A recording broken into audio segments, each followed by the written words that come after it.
1990 అంటే 10 సంవత్సరాల తర్వాత 1990లో విపి సింగ్ గవర్నమెంట్ వచ్చినప్పుడు మొట్టమొదటిసారిగా బీసీలకు 27% రిజర్వేషన్ ఇవ్వాలి అని చెప్పి ఆయన ఇంప్లిమెంట్ చేశాడు. సో దీని మీద ఇందిరా సహ్వాని అనే ఒక అడ్వకేట్ ఏం చేసిందంటే, ఈ సమాజంలో అలజడికి గురవుతుంది, ఎస్సీలకి ఎస్టీలకి బీసీలకి కూడా ఇస్తే ఓసీలేనా నష్టపోయేది అని చెప్పి ఆమె కోర్టుకు వెళ్ళిందనమాట. సో కోర్టుకు వెళ్ళి Indira Sawhney versus union state of India అంటారు. అంటే ఇందిరా సహ్వాని కేసు అంటారు దాన్ని. So union of India, Indira Sawhney versus union of India.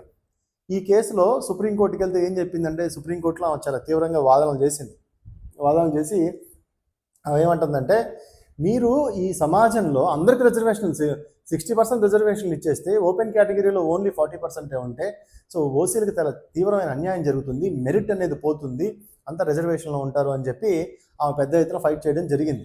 దానికి సుప్రీంకోర్టు ఏం చెప్పింది అంటే, వాస్తవానికి జనాభా నిష్పత్తి ప్రకారం వాళ్ళు 50% ఉన్నారు, సో 27% రిజర్వేషన్ సహేతుకమైనది. కానీ ఒక కండిషన్ పెట్టింది. ఏంటి అంటే క్రిమీ లేయర్ అనే కండిషన్ పెట్టింది.